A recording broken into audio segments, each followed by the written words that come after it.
Баршаңызға қайырлы күн достар. Бүгін үй жағдайында қол жетімді бар жоғы 1-2 ғана құраммен жасалатын осындай өте жұмсақ, дәмді ірімшіктің жасалу жолын көрсететін боламын. Ол үшін бізге қолдың сүті немесе дүкеннің 3-2 4% сүті керек болады. Алдымен сүтімізді қызып тұрған қазанымызға құятын боламыз. Бұл жерде менде қолдың сүті 2 литр сүтімізді қазанымызға құйдым. Одан кейін ірімшігіміздің дәмі жақсы шығып тұру үшін татымына қарай тұз саламыз. Мен 1,5 шай қасық тұз салдым және оны тұзымыз ерігенше жақсылап араластырып, орташа отта қайнауға қоямыз. Қазанымыздың қақпағын жабамыз. Енді оған дейін қайнағанға дейін бөлек ыдыста 2 жұмыртқаны немесе 3 жұмыртқамызды осылай салып аламыз. Үйдің жұмыртқасы болса да өте жақсы, сап-сары болып шығатын болады ірімшігіміз. 2 жұмыртқаны жарып, одан кейін қаймағымызды салдым. Бұл жерде менде дүкеннің 20% қаймағы.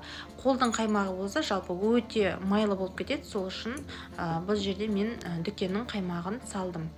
Және вилкамен немесе осындай венчикпен жақсылап тұрып, барлығын біркелкі масса болғанша араластырып аламыз. Сүтімізге құятын массамызда жұмыртқа болған үшін осындай әдемі сары болып шықты. Әбден араластырғаннан кейін енді қайнап жатқан сүтімізге жайлап отырып осылай құямыз. Құйып болғаннан кейін тағы да қазанымызды араластырамыз. Осы араластыру барысында көреміз, міне біздің сүтіміз жайлап басқа күйге, іртік күйге еніп жатыр. Ірей бастайды жайлап. Осы кезде орташа отта астын қатты шығармай 10-15 минуттай қайнатамыз. Міне біздің ірімшіктеріміз жайлап жиналып жатыр. Қазір сары су бөлініп шығады. Сол кезде біз отымыздан сөндіріп алатын боламыз. Міне біздің сүтіміз бабымен қайнап, ірімшігіміз пайда болды. Сары су бөлініп шықты. Енді бөлек ыдыста осындай сүзгі болсын, кез келген марлымызға, осындай матамызға сүзіп алатын боламыз. Менде осындай сетка мата, астында сүзгі қойып, ыдысымызға мен сүтімді осылай сүзіп алдым ірімшігімізді. Абайлаңыздар, өте қатты ыстық болады.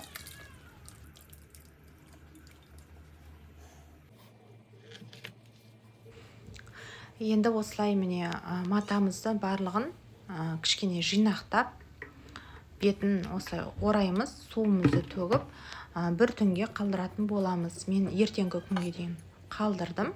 Міне суымызды төгіп, тағы да осылай үстінен қысып, ауыр затпен үстінен бастырып қоятын боламыз. Сонда барлық суы сарқылып шығатын болады. Міне біздің бір күн бойы тұрған ірімшігіміз дайын. Шетінен кесіп көрсеттім.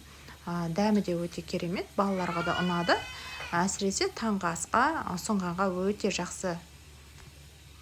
Міндетті түрде жасап көріңіздер, барлығыңызға ұнайды деп ойлаймын. Және алдағы видеоларды, жаңа видеоларды өткізіп алмас үшін достар, каналыма тіркелмесеңіз тіркеліп, қоңыраушаның үстінен басып қойыңыздар. Және осы видеоны барлық жандардың көруіне себепші болып, барлық әлеуметтік желілерде, WhatsApp-тарда достарыңызбен бөлісіп, группаларға таратуларыңызды сұраймын.